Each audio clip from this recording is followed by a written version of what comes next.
It's a pleasure to give the second keynote at the Pulsar Summit. Like the first one, my first one was the last year, where I give a keynote about why Splunk chose Apache Pulsar. This year, I will be giving my talk will be focusing on how to scale Pulsar to the 10 petabytes per day. So just to give a brief introduction about myself, I'm Karthik. Um, I'm the Senior Director of Engineering at Splunk, where I run the Pulsar team. So before Splunk, I was the CEO of Streamlio, where we focused on developing and evangelizing Pulsar. So there will be some forward-looking statements for the legal aspects. So the title, the contents of the agenda of my talk will be to give a brief introduction to Splunk and specifically the product about Splunk product called DSP and how it works. Then I'll give a simple outline about some of the customer requirements and the use cases and how we decide to deploy. Then the third will be how we came up with the initial cluster size estimation for deploying Pulsar at that scale. Then and the fourth item will be how the cluster was gradually optimized using several different techniques. And finally, I will conclude. Splunk is nothing but a data to everything platform that has products spanning over IT, security, DevOps, and business process. Every data collected across these organizations are processed, searched, observed, and produce metrics and searches. So one of the portfolio products in Splunk is called Splunk DSP, which is nothing but a real-time stream processing solution that collects, processes, and delivers data to Splunk and other destinations in milliseconds. So the data could be of various forms. It could be web data, or it could be mobile app data, or it could be market basket data, or it could be log data. The Splunk DSP stream process as a generic streaming engine that can allow you to filter the data according to your needs, enhance the data based on some annotations, normalize the data, and transform the data, mask some PI data, and detects patterns and conditions, and turn this data into high value information that can be ingested back into Splunk or routed to the appropriate destinations. So with a brief introduction about DSP, let us see how the DSP looks from an architecture point of view. So DSP recognizes Splunk's proprietary protocols called HEC, HTTP Event Collector, and Splunk to Splunk protocol, where the data will be ingested. And the data ingested through these protocols will be landing in Pulsar as a buffering layer. And from this buffering layer, the stream processing engine takes the data and processes it according to user specified logic. And the data is inserted and the results are inserted into Splunk indexer or bypass to external systems. So Apache Pulsar serves as a core of the DSP where data is pushed into as a staging and buffering element. So let us look at the customer requirements and deployment. So DSP is deployed at several customers because Splunk has a large pool of customer base. And some of the customers are marquee customers with large volume of data. One such marquee customer that you will be talking about is in finance and payments. So the use cases. So the customer has a lot of microservices running across different orgs within the company and also several applications.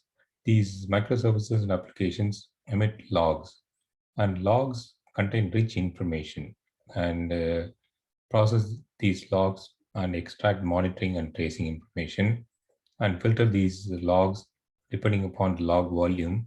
And if there is any high value log that needs to be retained, we can justify the retention and go and route it to Splunk. Then we can compute real-time business metrics using these logs about how many transactions are being done per second and to measure the how the business is performing. So the data requirements, the environment in which the solution is being deployed is in cloud, Google Cloud Platform. The customer has standardized on N1 standard 32 PMs. A raw ingestion of 10 petabytes per day that roughly translates into 120 gigabytes per second. And the data needs to be retained for for a duration of 3 hours. And the cluster should be able to handle the entire traffic load when it's a node or when a zone fails. So in other words, if you are deployed in 3 zones, you should be able to handle a failure of one zone, and the remaining 2 zones you should be able to take the full brunt of the traffic. So traditionally, the DSP is deployed as a single cluster. And in this large scale case, we decide to separate out where the DSP is separated out into 2 different clusters. One is DSP ingest cluster, and the other is DSP compute cluster. The DSP ingest cluster essentially runs Pulsar and allows to stage the data and buffer the data and retain the data for the duration, specified duration. Whereas the compute cluster picks up the data from the ingest cluster, essentially Pulsar, and process the business logic and the route the results to Splunk Enterprise or Splunk Observability or both of them. So here in the deployment, the data, the log publishers, which are clearing the logs from the microservices and applications, continuously publish data into the ingest cluster. Then ingest cluster retains this data for the appropriate time of retention. And the compute cluster, which runs the streaming engine, picks up the data and process these pipelines, process this logic, and sends the data to the appropriate destination. There could be multiple compute clusters that will be sharing the DSP ingest cluster, because the data could be the same data that needs to be processed in a different form, different business processing logic, or it could be different data that is appropriate for the pipeline. So what is the advantage of this deployment? One is separation of ingestion and computation, which makes the pipeline to be isolated and no noisy neighbor issues. And troubleshooting a single pipeline when it's running in its own cluster gets much easier, because if any problems come in the pipeline, the problem is restricted to that pipeline rather than multiple pipelines. So might not need over provisioning, especially to deal with interference of networks, except for the peak load and some fudge factor on that. As compared to if you deploy the same thing in a single large cluster, then because of network interference there and storage bandwidth interference, you might have to over provision it, which this eliminates actually. So the VMs that we deployed are of the type N1 standard 32 in Google in GCP. So this consists of 32 vCPUs and 120 GB of memory. The maximum number of PDDs, they call persistent hard disk or persistent SSDs, that is allowed per instance is 128. The maximum disk size can be 257 terabytes, and maximum egress network bandwidth is 32 gigabytes, which is gigabits per second, which is equivalent to 4 gigabytes per second. And if you decide to use local SSDs, we can attach a maximum of 24 local SSDs for a total of 9 terabytes. So the storage options that we evaluated for this workload in GCP are 3 different types. One is persistent hard disk, which provides a lower bandwidth, storage bandwidth. PSSDs, which provides a little bit higher bandwidth, and the local SSD, which provides the maximum write bandwidth, because this is equivalent to NVMe or SCSI equivalent, where the local the SSD is attached directly to the instances. Now let us look at, based on some of these requirements, let us look at how the initial estimation of the cluster size we arrived at. So if you translate that requirement into Apache Pulsar requirements, essentially for the ingest cluster, we need to have a replica factor of 3 and need to handle 120 gigabytes gigabytes of raw traffic, which is equivalent to 10 petabytes per day. And since the replica factor of 3 need to handle 360 gigabytes of storage bandwidth, write bandwidth. With journal, the required write bandwidth becomes 720 gigabytes per second because Pulsar uses journals, which means you have to write the data twice per bookie. The total storage required for retention is 3.9 petabytes based on the raw ingestion per second multiplied by per 3 hours. Then the total amount of network bandwidth required is 420 gigabytes per second, and total egress bandwidth is 1200 gigabytes per second. I will cover in the slides how the calculation for network bandwidth and storage bandwidth is. So the cluster size estimation depends on 3 different factors.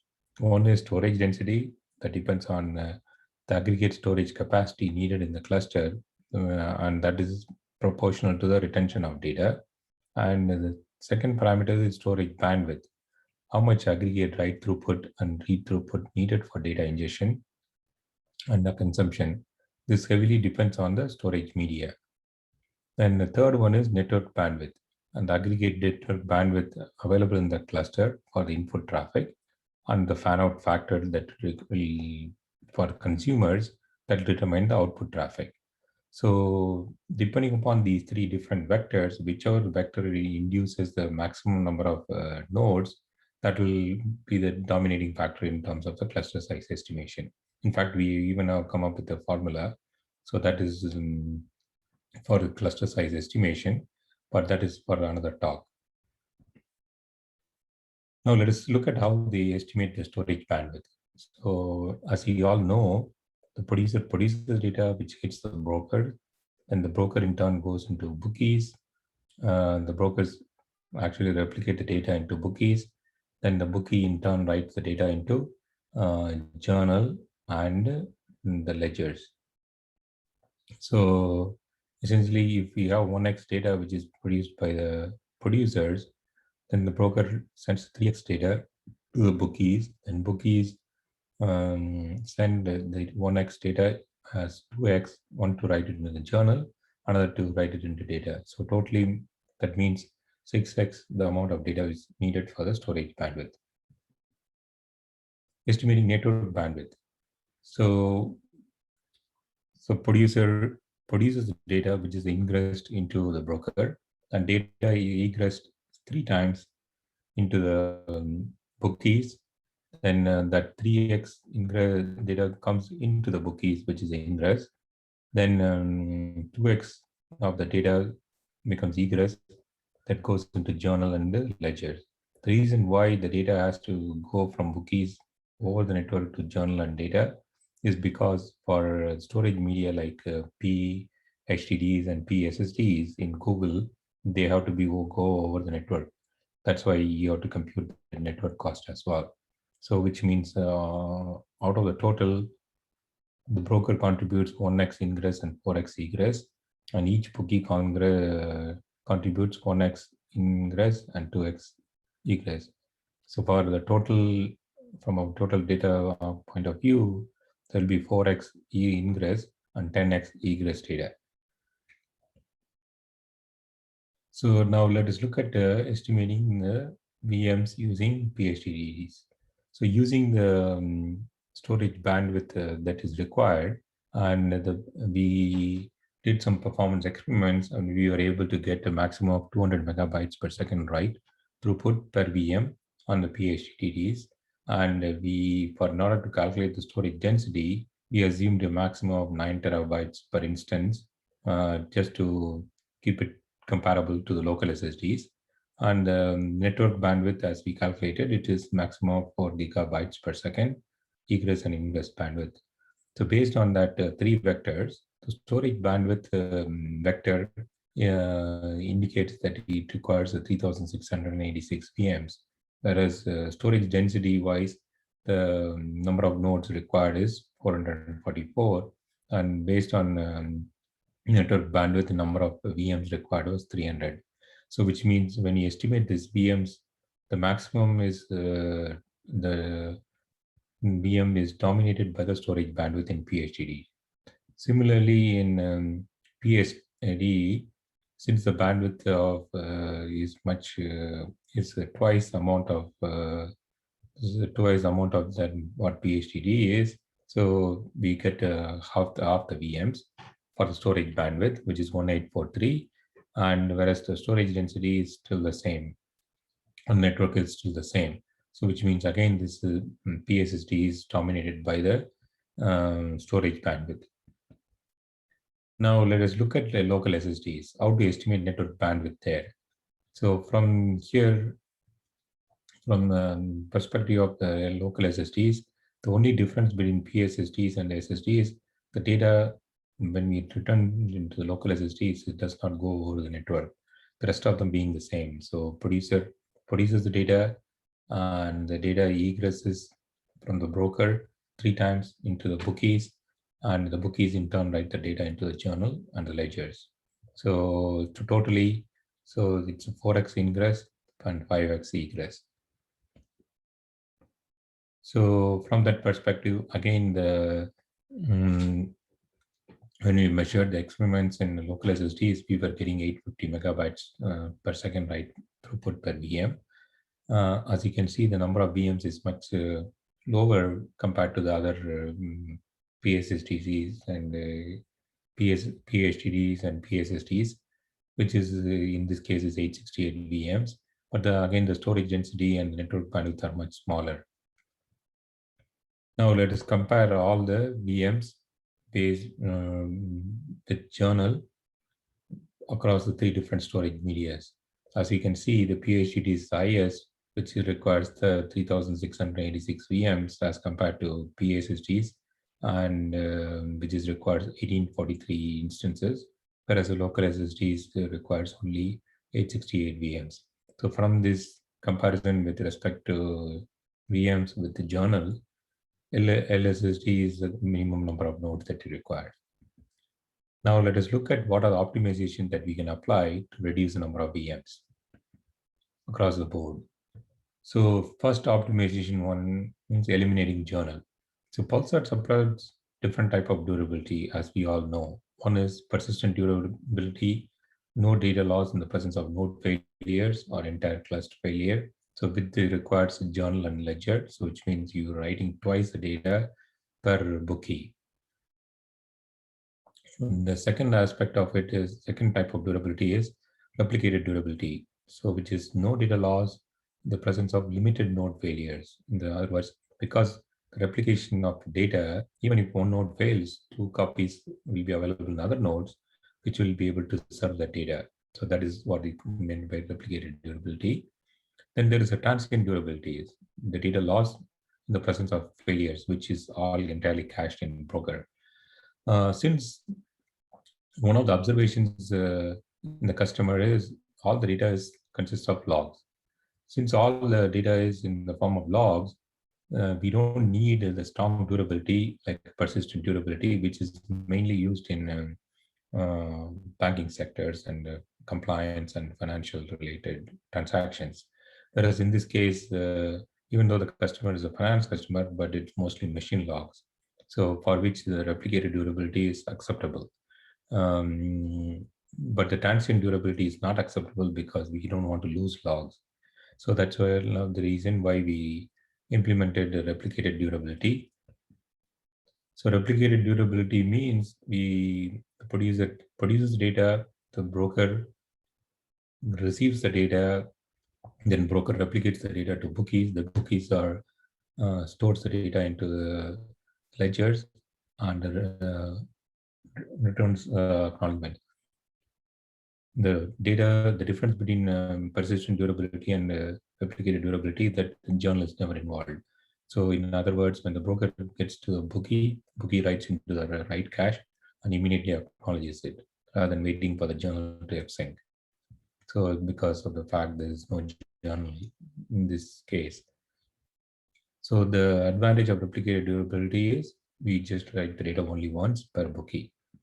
So based on the optimization that VMs without any journal, so it reduces the machines by half in the case of PHDDs, because again, it's, as you can see, is dominated by storage bandwidth. Again, in the same PSSDs also, the number of VMs reduced by half. Again, it's dominated by storage bandwidth. However, in the case of local SSDs, even though the nodes can be halved, but the storage density will become a little bit higher because the 444 nodes are minimum required to store the minimum retention of 3 hours worth of data, so which becomes the dominating factor. So the second optimization is direct IO. So one of the things that we found out during our experimentation is the overhead of page cache in a container environment is pretty high. The kernel needs to keep track of the usage quota per container for the page cache, and these translate into maintaining additional data structures and lookups in the kernel, and especially the older kernels has the order of n square lookup for getting pages in and out. So hence we added an implementation that bypasses this page cache and directly goes into the media. So using JNI and eliminating the page cache also advantages because we already have in-memory caches which write one for write and another for read ahead, and we have better control on what to cache and when to evict as well, and it also avoids double buffering. So based on the direct IO implementation, we are able to improve some of the performance of the PHDDs and PSSDs. So PHDD went up from 200 to 300, PSSDs went up from 400 to 600, whereas LSSDs almost doubled because it went from 850 megabytes per second to 1600 megabytes per second. So now with direct IO, let's estimate the bandwidth, estimate the number of VMs required. So as you can see, the VMs reduced substantially for PHDD by another 30% or so. So which may become from 1843 dropped down to 1228. For the PSSD dropped from 922 to 614. Whereas in LSSD, even though we have a direct IO that doubled the performance, but still it's dominated by the storage densities, which means it's still the 444 nodes will be required. So optimization number 3, use of compression. So what we found out by sampling the user logs, when we ran it through some compression engine, we found out that we can get somewhere around 4 to 6x compression of the data. So how to exploit this compression? If we can exploit this, that will save a lot of cost as well too. So the producer produces the data in the compressed form. When it produces the data, and before sending the data and batches, the batch is compressed and sent to the broker, and the broker in turn routes the data to the bookies, and bookies in turn store the data. And whenever consumer consumes, that consumer consumes the compressed data and decompresses, and before it start processing, especially on the pipeline side of things. So we found a compression ratio of 4x, so which means that whatever the 360 gigabytes that we need to handle, it becomes 90 gigabytes of storage write bandwidth, and the total storage required for retention is reduces from 3.9 petabytes to 975 terabytes, and the ingress bandwidth, also network bandwidth, reduces from 480 to 120, and total egress bandwidth also reduced by 1200 Gbps to 240 Gbps. Now let us estimate the VMs with compression on. As you can see, there is a 4x drop in number of nodes, which is again dominated by storage bandwidth in PHDDs, and again it's dominated by storage bandwidth on PSSDs, which is 154 nodes, and the storage density also reduces by 4x, and still the LSD is dominated by storage density. But however, in this case, because of the compression, the number of nodes have come down to 111. Now, surviving zone failures. As I outlined in the requirement, we need to survive zone failures. So, how do we do the zone failure? The bookies provide rack awareness, and the brokers can replicate data to different racks or zones. As we once the bookies are tagged with the rack information, the brokers can be directed such a way that each replica goes into different racks or zones. In the presence of one zone failure or a rack failure, data is available in other zones. One zone failure means two zones should be capable of handling the entire traffic. That means it requires 50% additional VMs. So now if we go to estimation of the VMs with zone failures, we need to double the estimation of the last one with VMs with compression. So which means this 308 becomes 616 VMs, 154 on PSSDs becomes 308, and local SSDs from 11 and 2 becomes 222 machines, VMs. Then optimization 4. C, so the customer was using the C++ publisher. So C++ publisher was, when we did the initial deployment, we observed a lot of CPU usage as well as memory consumption. So we optimized a bunch of things by doing a better round robin across the partitions, maximizing the batch size per partition, and maximizing batch size reduces CPU usage at the client and the broker as well as the bookies because the cost is amortized, and also increases the compression factor. And some of the memory usage includes optimizations include the memory allocation overhead, and limit the memory consumption at the C++ producer similar to Java, where we have the heap limitation, heap upper bound. So this simplifies the user configuration, one single user setting instead of multiple queue sizes and complex math. So finally, so we are running the cluster at around 200 N1 standard VM, 32 VMs, with 24 local SSDs per VM consisting of 9 petabytes. So we have done a bunch of these contributions to OSS so that people can benefit the hard work that we have done at Splunk in optimizing Pulsar to scale to the 10 petabytes.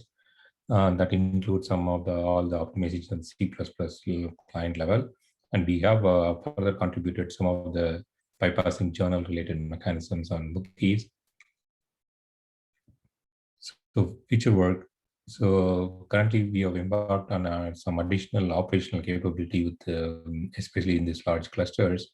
So some of the operations involve upgrade to, so typical operations involved on a running cluster include upgrade to new version of Pulsar and upgrade the to new OS version, and also applying security patches regularly. So new Pulsar version you can do in place upgrades, but OS and security patches applying one VM at a time is too slow for large cluster. It might take days to roll it over.